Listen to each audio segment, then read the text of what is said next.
Welcome to Show Money episode 4. This is the all Reebok all the time episode. I'm Paul Gift from Bloody Elbow. Once again, we have John Nash from Bloody Elbow, and just so that you're aware, John Nash is very much alive. A different John Nash passed away in the past week. And we've got Jason Cruz from MMA Payout. So we're going to talk about all things Reebok this episode, and to get us started, we're going to toss it over to John. Who is still alive and well, if you people were confused. Thankfully. But, yes, I'm very happy. But thanks for the well wishes from everybody. Well, if you're living under a rock, or I guess if you're not an MMA fan, which is most people, but if you're an MMA fan, you know that the Reebok numbers were announced recently, and the reaction came back pretty strong and negative from at least many of the fighters, which is an indicator that a lot of fighters, even if a few fighters are negative, is an indicator that a lot of fighters are not happy, because fighters rarely say negative stuff about announcements. So the Reebok deals came out. There's been a big reaction, and I guess the talk of it, I guess the great thing we have here, we have Paul, is you broke down the numbers of what it means, what the payment schedule is going to be. So can you fill us in on what you found when you broke down the numbers? Yeah, I broke down the pay scale, and the way I did it was not necessarily to project forward. I did one projection forward, but more to look back at what's happened over the past 3 years and what would the world, counterfactual, what would the world have looked like had the Reebok pay scale been in order. And so basically, if you take the $70 million number as correct, that's what this thing is worth over, I believe, 6 years, that comes out to about an average of $11.7 million a year. And looking at the pay scale to see how close do we get to that number. And you know what you get is that about 58% of all fighters are in that first tier, the 1 to 5 fights range. I don't think a lot of people have an appreciation for just how short a UFC career tends to be, and that so many fighters usually only last in that first tier. It's pretty hard to get in high tiers. For instance, to be in the tier 3 or above, which is making $10,000 or more, only 22% of fighters, not individual fighters, but of fighter bouts, have ever been in that range. And so, projecting to see how this compares with the 11.7 annual number $1 million. What I did was I took 2014 and I gave every fighter 2 more fights, because the average number of fights in a year is about 1.7, 1.8. So I gave them all 2 more fights. I didn't cut anybody, meaning none of the older people got replaced by younger people on their first fight. So to me, that's pretty generous. And I got to estimate that in 2015, just through this sponsorship tiering alone, the fighters will get about $6.44 million. So out of the 11.67 or whatever the number was per year, you came up with a total of 6.4.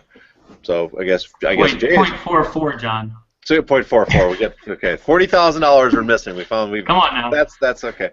So Jace, I guess what the questions to be: where is the remaining $5.6 million? That's a good question. Obviously, one of the things that they indicated when they implemented this deal, or rolled out the deal, was that a portion would be administrative costs. Now, that does seem like a lot of money for administrative costs. There was also a link with a Reebok-supported charity. I don't know how much that comes into play when you put into question the amount of money that we've extrapolated. So it's a good question, and it's just one that we just don't know where it's all going. Yeah, that's an interesting thing, because I mean that's one of the complaints. The fighters had no say. They also, a lot of people don't know what's the makeup of the deal. I mean, we don't know if any money is missing because we don't know the true amount. Although Dana didn't deny the 6-year $70 million number when it was thrown at him. Of course, it could be weighted heavily towards the end, so we could be starting at 6 and it going up every year. So maybe it's a smaller percentage that's missing. But he also did say something interesting that me and Paul had a conversation about. A percentage of the deal is made up of what, Paul? Product, baby. What was it? It's not only cash, it's also product. Yes. Yeah. And so What does that mean? John and I had a Twitter debate. He and I think 99% of other people out there take it to mean that you get free gear. And when you get an exclusive sponsorship, right, like with a college or university, gear is one of the things that comes along with it. I just think that's just too absurd of a statement to try to sell something saying you also get free gear. I took that to at least possibly mean, and when I heard it, I actually took it to mean more of the merchandising side, that you get paid in cash through this tiering arrangement, and you get a piece of product, right, that's being sold.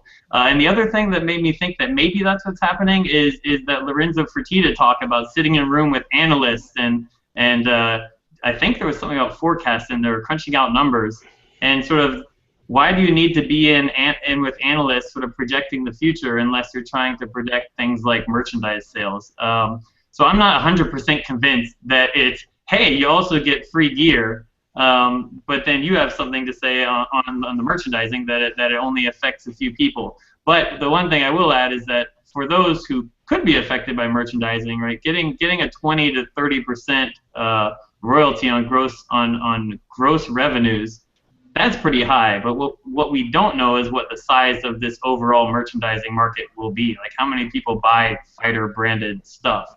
20 to 30% royalty is a pretty large number, but how many sales are there going to be? Yeah, I got to double check that royalty figure. Is it 20 to 30% of the gross sales, or 20 to 30% of the net in other words, 20 to 30% of the cut that the UFC gets from the?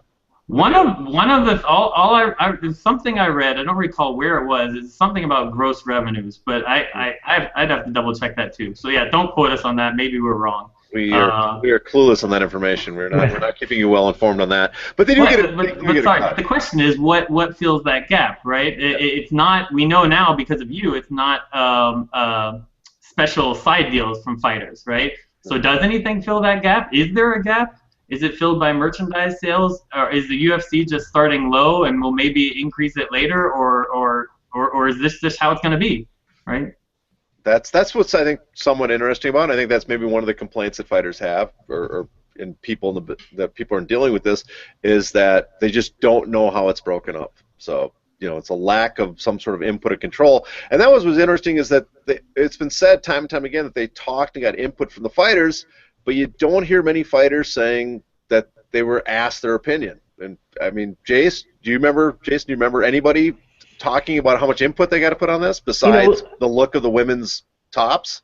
Yeah, that's the one thing when they came up with this plan and cut the deal with Reebok, you would have thought that they would have put together a strategic plan as to how they would present this to their stakeholders, meaning their fighters. And would they have should they have consulted them? It sure seems like they should have at least tipped them off on what was going to go on with respect to the clothing, the sponsorship and the clothing situation. Now, of the people that I have engaged with, they only have known of one fighter who had privy to the Reebok deal, or knew of what was going on before that official announcement took place. So that doesn't mean, and so I don't know how many fighters in reality were privy to it, but it doesn't seem like the full population of fighters in the UFC were aware of what was going on. Now, I know there were meetings actually before every event. They'd bring fighters and explain the Reebok deal. But from everybody I've talked to, none of those meetings went over the financials of it. None of them went over so there was, fighters had really no knowledge of what they're going to get paid until this number came out, which was why the reaction was so big. Yeah, and I know people who were involved in the discussion about the structure of the deal, but I don't even think they knew about the monetary aspect of it. Yeah. So now I guess besides the fighters, another group is massively affected by this that we should all probably be shedding tears for and really worried about their future, and that's the managers, who had a big summit over the weekend. And I shouldn't talk bad. There's actually some managers I think do a great job, but then there's a group of them that I do not know if they know fiduciary responsibility, what that means at all. But so I guess, Paul, how is this going to affect management? Yeah, it's hard. It's sad, but it's hard to feel bad for managers, given the way a select few sort of I guess what's the right word, negatively impact the whole. Let's put it that way. Well, we know how it's going to affect management on the in-cage stuff, right? And the question is, will they start to shift their focus towards the out-of-cage stuff? And might we see maybe some sort of lawsuit from them? Because I'm thinking of similarities. I can specifically recall a Kodak case where Kodak made a policy change, and it essentially put independent service providers of their machines out of business. And so one of the first things they did is got together and sued Kodak for doing that. And so you can possibly think of some similarities here in terms of a UFC policy change and the impact on managers. So I don't know if there will be some sort of legal action, but it'll be interesting to see if they possibly take that route. Although I'm not shedding much tears for them, so it's hard for me to feel bad with what happens to managers. No, I love fighters. I want them to do very, very well. It's hard to feel bad about managers. Sorry. They're the ones that they make the sport go. Without them, fighters have nothing to do with it. Jace, if you're a manager, Jace, what do you do? What's your advice to the managers? I'll take up the flag for the managers there. I know they do a lot of things, and a lot of things for the fighters, and I do know that not every manager went to that manager-fighter summit last week. So there is, amongst managers, maybe a disconnect there. But like, if you are a manager, you definitely have to show you add value to the fighter. Otherwise, you'll be like you'll be like what happened with Joseph Benavidez, and just fire the management because he no longer saw value in their role in managing his career. You do have to show more than just you could secure sponsorships.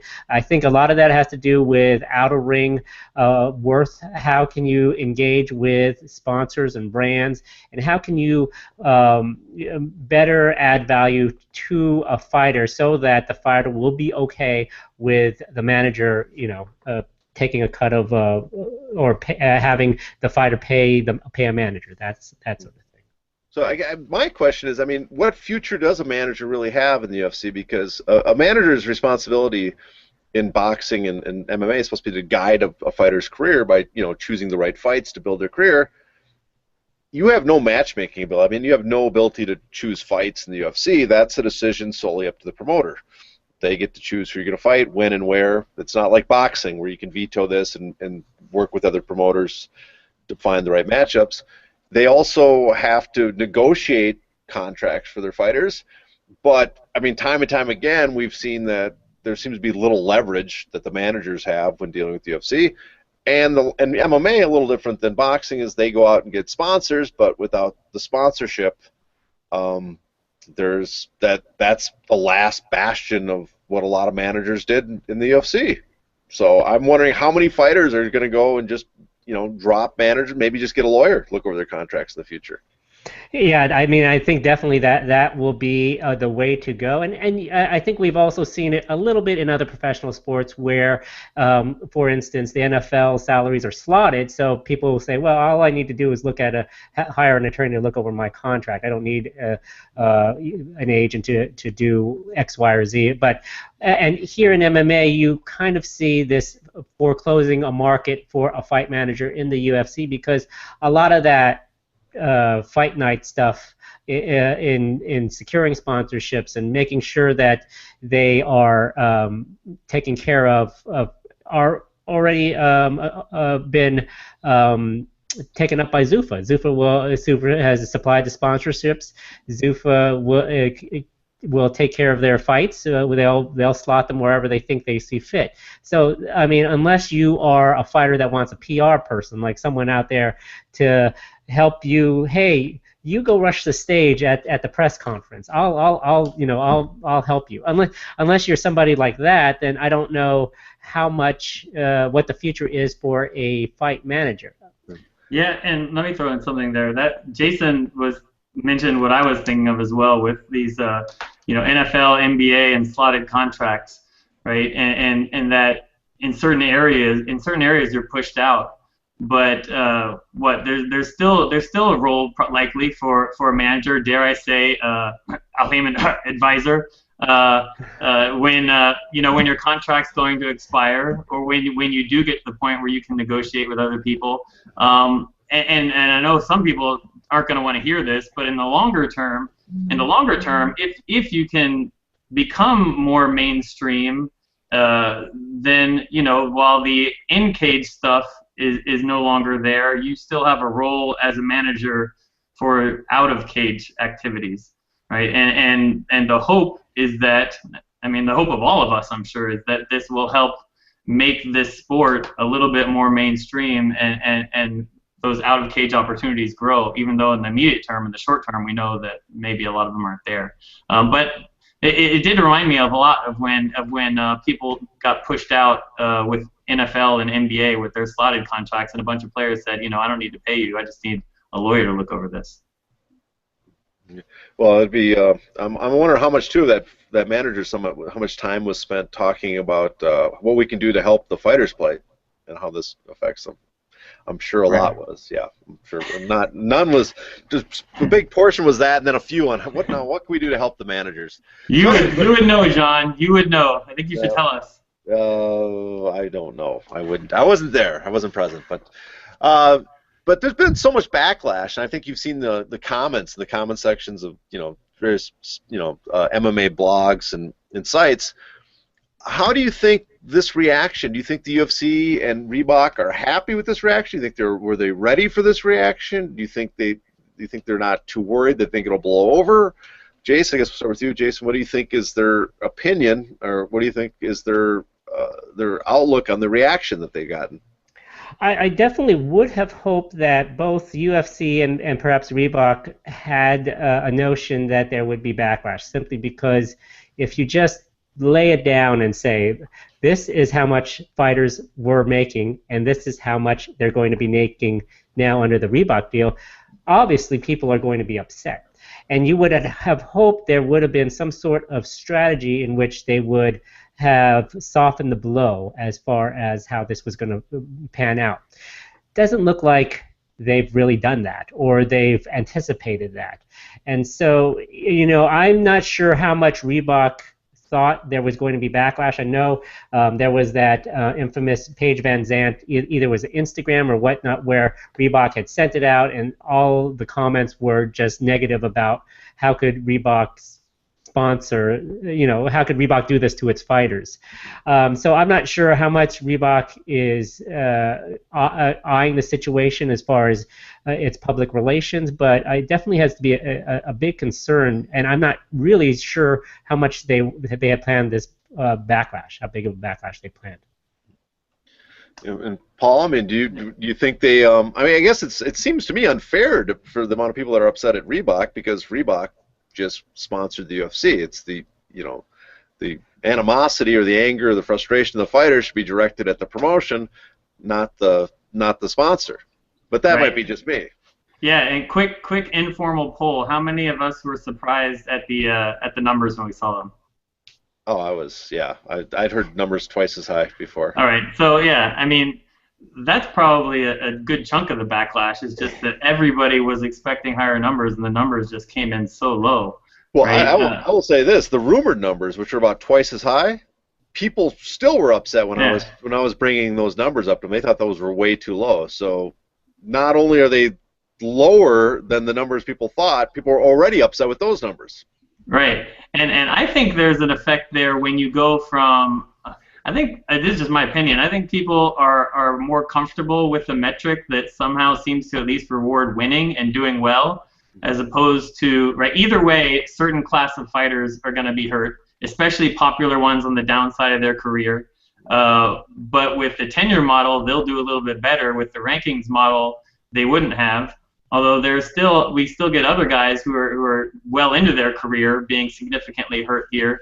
But at least with something related to winning, it's just my sense that people would have been a little bit more sympathetic or open to it. I'm not saying the rankings one that I know a lot of people had a problem with. Well, I know fact that, sorry, go ahead. No, I mean, Sarah McMahon and Misha Tate bring up a point about how, how much it affects women, and it does. Women don't have that. Sarah McMahon and Misha Tate made very good on, compared to most fighters, they're well known enough. They made very good on sponsorship. They're taking a massive hit. So the women that were headlining or on main events only have 5-6 fights on this deal, maybe less, So I guess, and Sarah McMahon brought up an interesting point about it, and Jason, I think you probably are the best prepared, best equipped to bring up what her argument was. Well, she did go on interview and indicate that she would seek counsel about the fact that the Reebok policy is unequal towards women, and it's quite frankly discriminatory. That's the D word is something that people don't want to bring up, gender discrimination, and basically where a policy on its face is non-discriminatory but has an effect in which it creates a disparate impact to a certain class of people, here women, it could be a potential violation. Now, I don't want to cast dispersions already on the UFC, but obviously you look at it and how it's set up, it does definitely affect women more than men. Women aren't on the card as much as men, and I'm sure if you run the numbers, women are on less and have less fight opportunities than men. Now, obviously, that's probably because they just started having women in the UFC 2 years ago, and that will probably be brought up. But there is definitely a concern out there that they could be hit with potential lawsuit here. Yeah, and that's one of the things that surprised me, that they didn't throw in like some sort of temporary adjustment for flyweights and women. That surprised me. They didn't just do something, something for a couple of years to kind of make up for the fact that these guys had no chance of building up tenure. Yeah, it's also, they're not, the women too are not the flyweights aren't the only ones hurt, I guess. The big people too hurt by this is people that just came from the UFC from another promotion. I'm thinking Eddie Alvarez, who probably a pretty well-known fighter, probably has pretty decent above average sponsorship numbers, I'm guessing. He's now one fight into his UFC career. And for the next 4, he's looking at the lowest tier.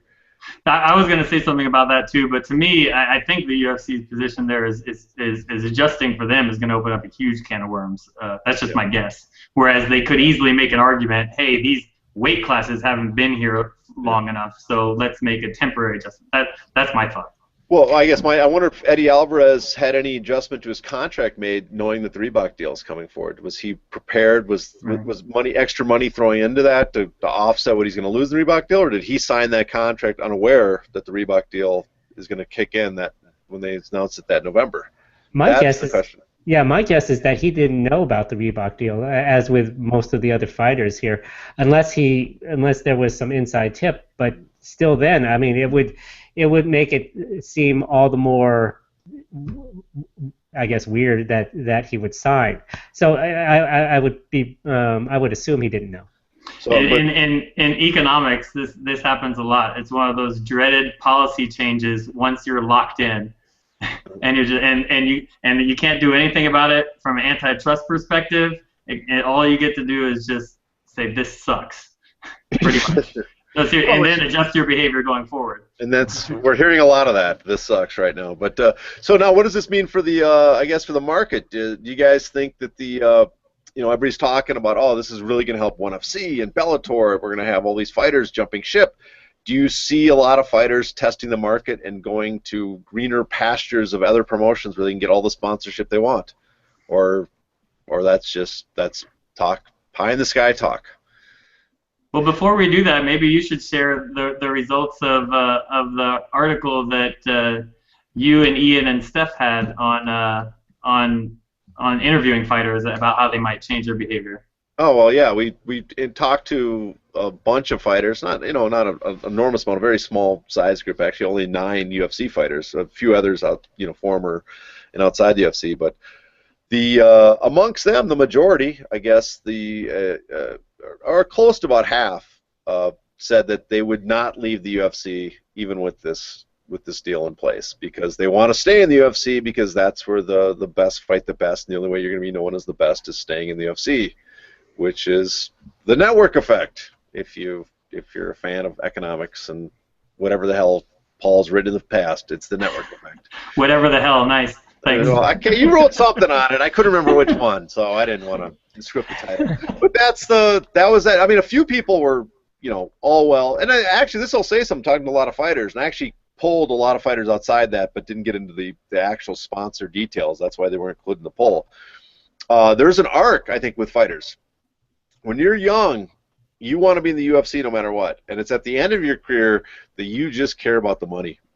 And that seems to be the arc. So if you talk to an older fighter that's been around for a while, I think promotion loyalty means nothing. You talk to a young guy, they want to be in the UFC.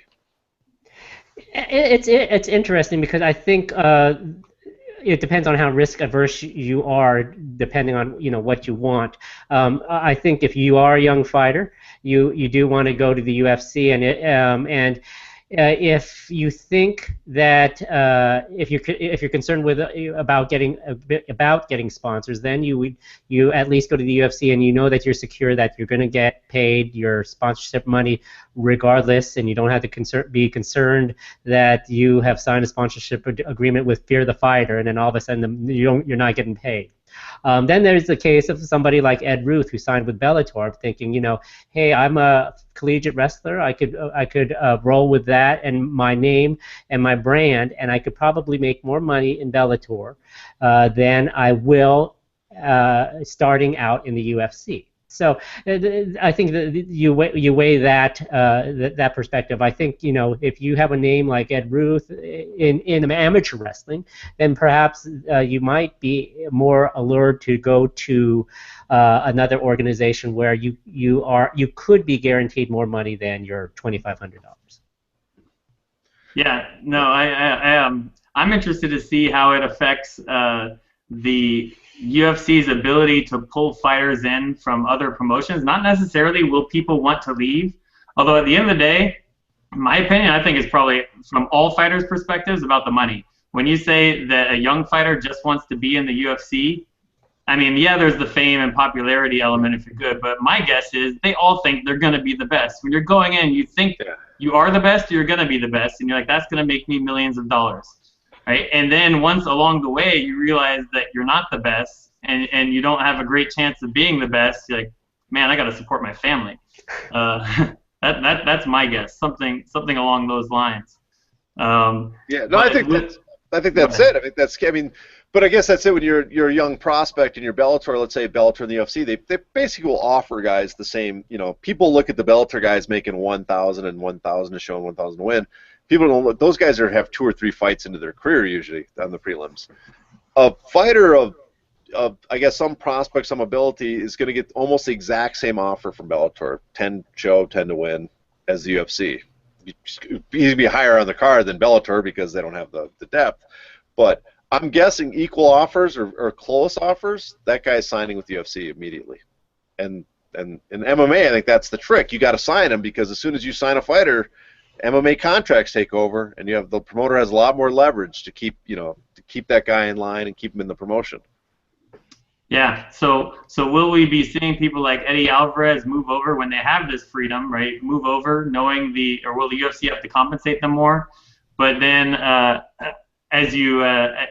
when you become free, will that network effect kick in? It was interesting description that the fighters said it themselves. We talk about sort of the theory of it all the time, but the fighters themselves probably didn't know what they were doing, but offered up the value of that network effect. No, they knew exactly. They were explaining to me exactly that listen, the network effect is taken. I can't do anything about it. It's here. It's present. I have to. I bring it up, guys, viewers, because that's going to be an issue in the antitrust case. The fighters are saying the UFC has their power because of these contracts. The UFC is going to say, hey, part of the reason, well, 1, we don't have power, but 2, if we do, it's the fact that everybody wants to be here to fight everybody else. And then again, that gets in the weird. It gets in the weird back and forth because the UFC is going to say we built such a brand and we've built up all these fighters that people want to fight here, and the plaintiffs are going to say, well, the reason you built up your brand and all the fighters want to fight there is because the best are stuck there, and you have to go there to look at Ben Askren. Ben Askren is going to be on that stand whenever it happens for a month. You just know that. Can't wait. Yeah, funky. Bring it. So. But that's the fascinating part. But the other thing is, I mean, I personally don't know if the market's gonna if the market's gonna take off and people are gonna be jumping ship. There's some fighters that talk about it, but we'll have to wait and see. I mean, it's not like it's even like boxing. Boxing, you see high-profile migration between promoters, maybe 10 times as much as you see in MMA. So I'll wait to see if it becomes more like that. But it's also interesting is all these complaints, all this talk. We're hearing a lot of talk, a lot of rumbling amongst fighters about the long rumored, long discussed, long hoped for fighters union, fighters association. Is this the final straw that broke the camel's back that something happens on this front, or is it just more talk? I guess, Jason, let's get your input first.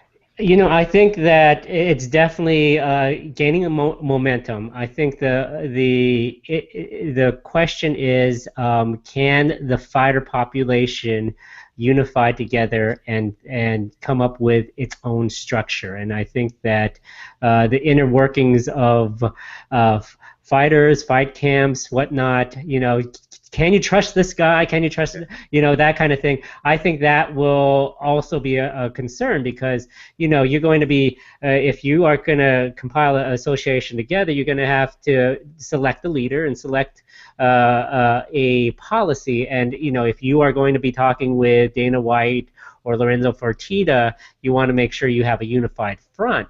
And if they need to get it together, if they can, there might be a possibility for that to happen. And Paul, do you see any movement on that? Well, I think that the general public, when they hear fighter association, they immediately think collective bargaining, and that's not how this is likely to go down, right? Because if you're still independent contractors, then while you can join a fighters association, you don't have a lot of pull on things in that you can't collectively bargain, or you're likely breaking antitrust laws and colluding. So to me, for the real momentum to start on fighters association, meaningful fighters association in terms of the bottom line, the whole independent contractor issue has to be addressed. Because while people can join that association and talk about certain things, they can't really deal with issues of money or collusion comes into play. That's true, yeah. But I think what's interesting is if fighters and people are convinced that fighters are employees, which we'll get to in a little bit, but if they're convinced that there actually would be employees under the legally or defined as employees, by forming a fighters association and actually just acting as a union, from my understanding, if they start behaving as a labor organization and start doing stuff like trying to collectively bargain, and at that point, that actually would force the court staff to decide to look at them faster and decide if they're employees or not. So that might be a way, if you have that much confidence, to form an association and go right into saying we're employees, we're not independent contractors. Yeah, that's a really interesting take that I hadn't heard until just a little bit ago. When we I just made that up. Someone told me that. Because the problem, right? The problem is a group of 11 fighters can get together and sue the UFC for antitrust violation because the attorneys will handle the matter for free, at least for the time being, because they get whatever cut of the pot of gold at the end of the rainbow, or whatever settlement might be there down the line. But when you're just an individual or a group of individuals suing for independent contractor status, there's no real pot of gold. And I think, Jason, you mentioned that there's actually financial risk in doing that. So that's a really interesting strategy that I wonder if we'll see. But yeah, fighters union will have no pull to me until they resolve this issue, independent contractors. And the one thing too, I don't think people understand. I think MMA, or a sport like MMA, there's probably other sports like this, it almost seems designed, the sport itself, to prevent people from organizing because, a lot of the pay is discretionary. There's the locker room bonuses. That's who you fight and your placement on a card is discretionary. In other words, there's so much leverage by the promoter. It's pretty. There's a lot of tools to keep guys to make sure they don't have they might not have they want to take the risk. Let's say they'd be a little risk averse of trying to organize. And if you're not a union, if you're not an employee, you're not protected. You don't have the protections that an employer would have. So you wouldn't any repercussions by the promoter would would not be illegal. That's just my take on it. So what are you hearing? You heard about that strategy, right? Are you hearing that might be a well, that's I actually down on? I didn't hear that from fighters. I heard that strategy from I actually reached out to some labor experts just to get their take on, the possibility what would happen if fighters made it. What could a fighters association do for fighters? That kind of what kind of leverage they could have. Okay, so this wasn't the MMA FA people. No, they haven't. I just hear from a lot of fighters though. I've been pulling fighters for a long time, and they're overwhelmingly they all are in support of an association. But I do not think, and this is no insult to fighters, because you read comments, most fans I don't think are very well informed of what an association can do or what one is actually. I mean, right. That's the if you have we'll wait and see. They need a Norma Ray to stand up with the sign. Yeah, they do. Yes, that'll be the big moment. So I guess that leads into the other question. Based on this new Reebok deal, based on the drug testing that's coming up, the new drug testing policy, based on the code of conduct, are we at the point where we can make a very strong argument that the fighters are no longer independent contractors and that should be considered employees? That's a hard question, and it always depends upon. I always look back, and I know there's a certain set of factors that courts and labor goes through, but I think it all comes back to control, and definitely, I'm not sure per se the Reebok deal with respect to what fighters can wear is is an issue more than the issue being how much they are compensated for being before engaging in the Reebok deal. So, I mean, I know there's an argument there that, well, we have to wear uniforms now. This shows that we're employees. Well, no. The counter argument to that is like, in daily workplace you have independent contractors, and there's a certain dress code and certain uniforms and things like that you have to abide by, and those people are independent contractors. Where I see the issue is now the UFC is telling you how much you are being paid with respect to the sponsorship deal, and there I see the concern. Also, the concern is how, with the drug testing situation that's going to be implemented in July, how is the contracts going to be structured? I mean, I assume there's going to be addendums in which the whatever organizational body that will conduct the drug testing will have the right to go find you and take a drug test wherever you are. That's kind of how I understand what the UFC wants to put in place, and so there's some issues there with respect to whether or not that there's that control issue again. So that's my take. Yeah, and I'm not a big fan of the plumber analogy that's made. I think some sort of independent contractor that more fully represents the brand is a better analogy. But one of the things I've been doing is following these lawsuits in California by drivers from Uber and Lyft. And both lawsuits, the drivers filed for summary judgment, and the companies, they both did, I believe. Both sides filed for summary judgment, and both cases are moving on. But one of the things you see, right, in the judge's opinion is beyond control, the most important factor affecting independent contractor or employee status is the right to discharge at will without cause. So then you go to the UFC and you say, can they discharge at will without cause, right? And you know that fighters can be terminated when they lose or draw, I guess when they don't win. But when they win, can they be terminated without cause? I don't know. Do you guys know the answer to that? I mean, technically no. Right. Technically no, but I think there's enough loopholes probably in that code of conduct that they can get rid of a lot of guys. So right. There's plenty of reasons they can always find to get rid of someone if they really want to. And so that's the top one. But then after that, there's a list of about 13 different elements that make you an employee or an independent contractor, depending on how they go.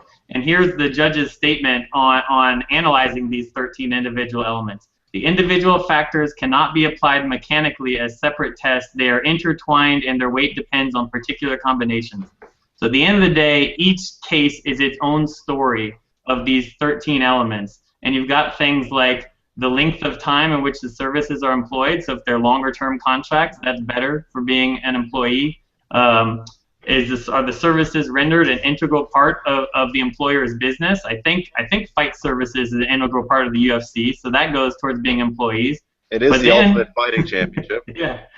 But then weird things like the fact that there's profit or loss for fighters, that fighters can lose money, goes for them being an independent contractor. That they have special skills goes for them being an independent contractor. So there are things that go both ways, and I don't know where to settle on it. And the last thing I'll mention, though, is that in this Uber-specific case, he talks about uniforms. And the judge finds one case in which people were made to wear uniforms, and they were found to be independent contractors, and then a FedEx case where they're made to wear uniforms, and they're found to be employees. So while uniform wearing, I'm sure, helps the argument for being an employee, it's not the end-all, be-all. It's the whole entire story of these 13 elements. Yeah, I'm pretty much with you. Is I don't know for sure if they cross the line. I'm not the person to ask to be an expert on that. If they cross the line to be employees or not. I will say this, and I've said it before.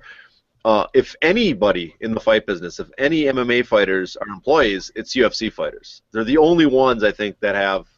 If there's another promotion out there with that much control over their fighters, I don't know, but they're the only ones out there that I think are on the border where you could have the question, are they employees or not?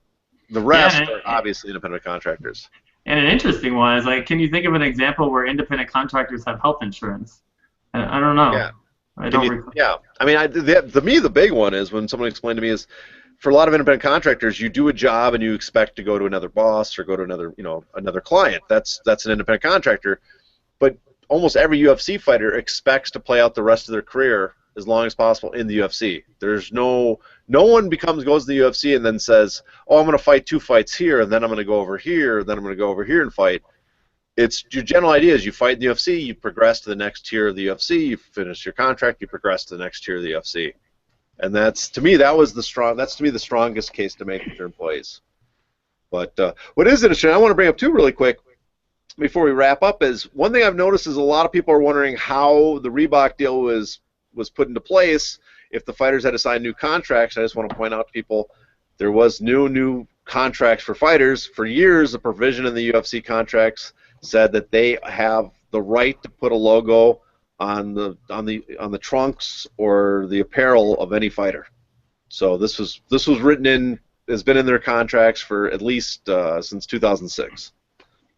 So that little tidbit, I see that up a lot. That people ask, why did the fighters sign this new deal? It's not a new deal. It's been around for a while. Right. So John, you've been hosting and moderating a lot of this. Is there any piece of information you have or you want to add that you haven't been able to share? That I can share? No, but no, it's I'm just intrigued to see what will happen. I'm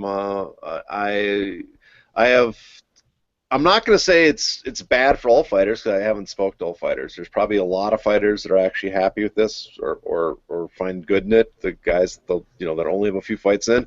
But from my interactions with fighters and people in the business, I feel bad for them. This is a horrible net loss on a lot of fighters' income.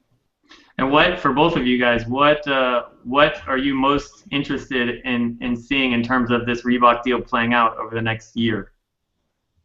I think I am looking at how many fighters will take over the course of the year, because I think that fighters will be more motivated to take on fights, even though they may be hurt or they don't want to, or it's a bad matchup or whatnot.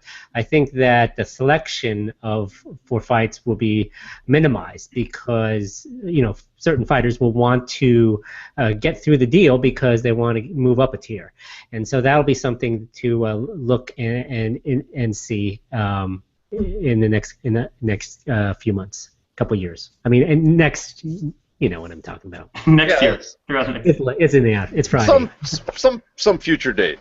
We'll know Yeah. in some future date. No, I'm intrigued to see if this affects the market. If we actually see more fighters testing outside the UFC borders, if they go to Bellator, that'll be interesting. And also what the future of management is. If we're going to see the end of management in MMA. I don't, it's hard for a lot of fighters. I'm sure they look at it and they don't see management doing anything for them anymore, because who they fight and where they fight's decided by the promotion.